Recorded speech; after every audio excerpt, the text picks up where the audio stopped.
Hey YNR fans! Welcome to YNR Trends, your young and the restless updates, shocking spoilers, and all the drama. So grab your coffee, hit that subscribe button, and let's dive right into Genoa City's hottest gossip. When the envelope first landed in Victoria's hands, she didn't want to open it. She had been pacing the Newman living room for nearly an hour, the weight of the truth practically screaming from inside that folded paper, but her heart just couldn't take it yet.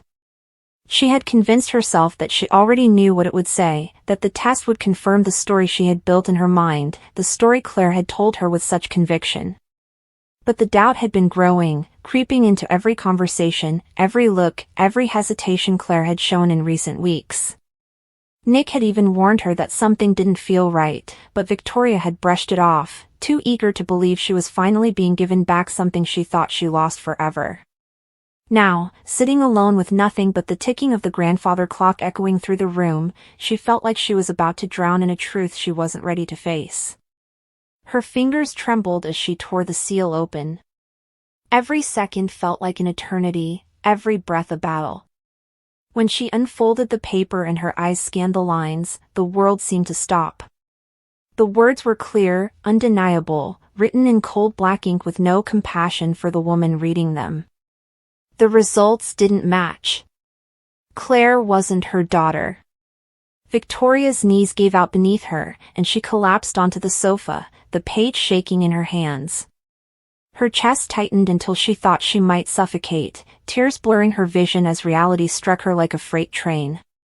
All the hope, all the love she had been willing to pour into this girl, it was built on a lie. The sound of footsteps broke through her spiral, and when she looked up, Claire was standing in the doorway, her expression unreadable. Victoria quickly tried to hide the paper, but it was too late. Claire's eyes flicked to the envelope, and her face drained of color. She didn't even have to ask. She already knew. Victoria's voice cracked as she whispered, "Why, Claire? Why would you do this to me?" The younger woman's lips quivered, her body stiff as if the truth had been pressing on her shoulders for weeks, waiting for the right moment to collapse. She didn't try to deny it, didn't try to talk her way out. Instead, she slowly lowered herself into the chair across from Victoria, her eyes glistening with shame. "I never meant for it to go this far," Claire said softly, her voice barely above a whisper. "At first, I thought I could just pretend long enough to matter to someone. To matter to you. But the more you believed in me, the harder it became to admit the truth. I wanted so badly to be what you needed me to be." Victoria flinched at the words, her heart breaking all over again. She had trusted this girl, defended her against her family's doubts, opened her home and her heart. And now she was left with nothing but betrayal. "Do you understand what you've done?" Victoria snapped, the pain morphing into anger as her tears spilled over. "You let me believe you were my daughter. You let me love you. You made me look at you and see Reed, see Johnny, see every piece of me I thought I had lost, and it was all a lie." Claire shook her head desperately, tears streaking down her cheeks. "It wasn't all a lie," she cried. "The feelings I had were real. The bond one wanted was real. I didn't know how to stop once it started." The plane touched down in Nice with a soft thud, the kind that made Summer's chest tighten with both relief and dread. She had been holding her breath for most of the flight, her hand wrapped around the tiny one resting on her lap. The little girl's soft breathing had been steady, oblivious to the storm of emotions swirling in the adults around her. Summer whispered, "We're here," but her words were more for herself than for the child. Nice was supposed to be the place where answers came, where lies either dissolved into truths or grew into something darker. Summer knew the moment she stepped out of that plane, nothing in Genoa City, or her own life, would ever be the same again. Kyle had no idea she was coming. That was intentional. Summer wanted it that way, needed it that way. Too many times before, her arrival in his world had been colored by preparation, pretense, and excuses. But not this time. She had fought with herself every night since she learned the truth, pacing her apartment floor, staring at the little girl's smile, knowing she couldn't delay this any longer. The child had Kyle's eyes. There was no denying it. Those same brown eyes that once made Summer weak, now stared back at her from a much smaller face, innocent and trusting. How much longer could she keep that away from him? How much longer could she rob both father and daughter of what was rightfully theirs? As Summer stepped into the French air, the salty wind brushing against her hair, she closed her eyes and steadied her nerves. She had envisioned this meeting 100 different ways, Kyle shocked, Kyle angry, Kyle falling into stunned silence. But what she hadn't prepared for was her own heart. Could she bear watching him look at the child and instantly know the truth? Could she stand the weight of his questions, the accusations, the endless "why didn't you tell me?" that would surely cut deeper than anything else? She reached for the little girl's hand again, grounding herself. This was no longer about her pain or Kyle's anger. This was about a child who deserved to know her father. Summer hailed a cab, giving the driver the address she had memorized from restless nights of research. Kyle was in nice for business, but she knew him well enough to know he had carved out a place that felt like home here. Maybe he thought Europe gave him distance from the chaos of Genoa City, from the mess of his relationships, from the weight of being an abbot. But no matter how far he went, Summer always seemed to find him. The cab ride was quiet, save for the little girl's occasional hum as she looked out the window. Summer studied her, her small features lit by the golden glow of the French sun. It was surreal, carrying a secret this big, watching it breathe, laugh, and grow beside her every day, all while knowing Kyle had no idea. By the time the cab slowed to a stop in front of Kyle's building, Summer's throat was dry. She paid the driver with shaky hands, lifted her daughter out, and stood frozen for a moment. The building loomed above her, modern yet warm, much like Kyle himself. She thought of every reason to turn back, every excuse to postpone this revelation for one more day, but the child tugged on her hand and whispered, "Mommy, is Daddy here?" The word pierced through Summer's chest like a blade. She hadn't taught her daughter to say that. The little girl had pieced it together herself, from snippets of overheard conversations and the unspoken longing that hung heavy between them. Tears threatened Summer's eyes, but she forced herself to smile and answer softly, "Yes, baby. Daddy's here." Her knock on Kyle's door felt like the loudest sound in the world. Each rap echoed through the hallway and through her chest. Footsteps approached, quick and careless, the way Kyle always moved when he wasn't thinking too hard. Then, the door opened. And there he was. Kyle Abbott, looking both familiar and foreign at once. Summer's lips parted, but before she could form words, the little girl peeked out from behind her leg. Kyle's gaze dropped instantly to the child, his brows knitting in confusion. The girl's face lit up with a smile, shy but curious, as she clutched at Summer's hand. Kyle's breath hitched audibly. He crouched slightly, eyes locking onto the child's, and in that moment, Summer knew he saw it.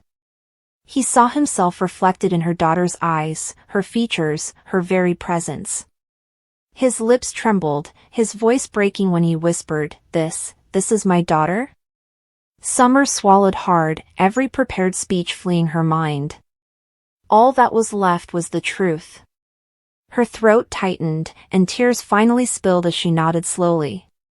"Yes, Kyle," she said, her voice cracking. "This is your daughter." The world of Genoa City is one built upon a foundation of secrets, a meticulously crafted reality where power, family, and reputation are the currencies that dictate every alliance and every war. For Victoria Newman, heiress to one of the most formidable empires in the Midwest, her sense of self is intrinsically linked to this legacy, a birthright earned not just through name but through the sheer force of her will and her understanding of the intricate dynamics that govern her world. It is a world of calculated moves and predictable outcomes, or so she believes, until the moment the carefully constructed reality she has been living in shatters into irreparable fragments. the revelation of the real DNA results, followed by Claire's admission of her own fraudulent role in the scheme, is not merely a plot twist in the ongoing saga of the Young and the Restless, it is a cataclysmic event that reverberates through the very core of Victoria's identity, challenging her perceptions of motherhood, trust, and the nature of the enemies she faces. This moment transcends the typical familial discord of daytime drama, evolving into a profound psychological exploration of betrayal and the desperate, often destructive, human yearning for connection. The emotional investment Victoria made in the idea of Claire as her long-lost daughter, Eve Howard, cannot be overstated. This was not a mere possibility to her, it was a resurrection. It was the miraculous return of a child she had mourned for decades, a void in her life that no business success, no romantic relationship, and no other maternal bond with her sons could ever truly fill. The loss of a child is a unique and enduring trauma, and the prospect of its reversal is a potent, almost irresistible force.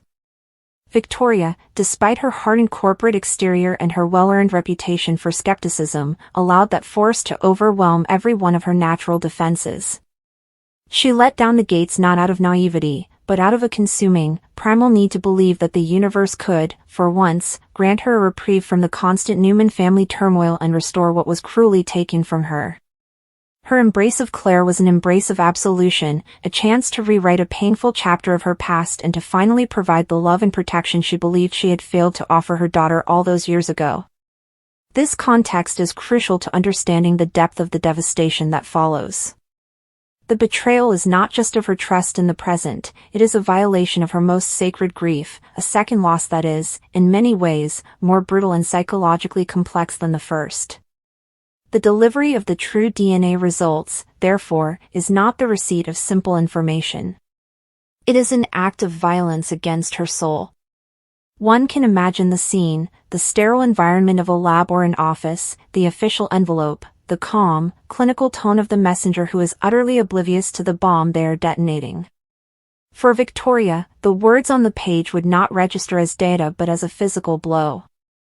The world would likely narrow, the sounds becoming muffled, her vision focusing on the stark, undeniable truth that negates every cherished moment of the past weeks.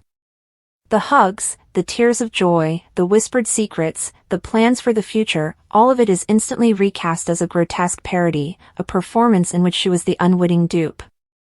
The emotional whiplash would be severe, a rapid and sickening transition from the highest echelon of human happiness to the deepest pit of despair and humiliation. This is the specific agony of such a deception, the profound embarrassment that accompanies the heartbreak. Victoria Newman, a woman who prides herself on control, on reading people and situations with razor-sharp acuity, has been played. And not played in a business deal where the stakes are financial, but in the most intimate arena of her life, where the stakes are her very heart. This humiliation is the catalyst that transforms her heartbreak into pure, unadulterated rage. The confrontation with Claire, once this truth is known, is charged with this volatile mixture of emotions. When Claire admits her role as a fraud, it is not a simple confession. It is the final piece of the nightmare falling into place. Victoria's interrogation would be relentless, a torrent of anger and pain aimed at unraveling the entirety of the scheme. She would need to know every detail, who orchestrated it, how long it had been planned, and, most piercingly, why. How could someone look into the eyes of a grieving mother and so coldly, so calculatedly, manipulate that grief for their own ends? Claire's admission, depending on its delivery, could either fuel Victoria's fury or momentarily confuse it. If Claire shows genuine remorse, if her own manipulation at the hands of Jordan is revealed, it introduces a sliver of tragic complexity into the situation. Victoria might see, for a fleeting second, another victim in the room. But for a pain this fresh and this deep, empathy is often the first casualty. The primary truth for Victoria is that Claire was the instrument of her torture. She was the face of the lie, the one who looked back at her and called her mother, weaving the fiction with every shared smile and every pretended memory. The aftermath of this revelation forces a seismic shift in Victoria's relationships with everyone around her, starting with her family. Her father, Victor Newman, the patriarch who has orchestrated countless schemes of his own, would likely become a focal point of her anger, whether justified or not. She would question everyone who urged caution, re-examining their warnings not as concern but as a failure to protect her. Conversely, she would resent those, like Nick or Nikki, who supported her and welcomed Claire, for not seeing what she now believes should have been obvious. The family unit, which had tentatively coalesced around this miracle, is now fractured by shared humiliation and a collective need for retribution. Victoria's relationship with Nate, if he was involved in any medical aspects or simply as her confidant, would also be tested under the intense heat of her betrayal.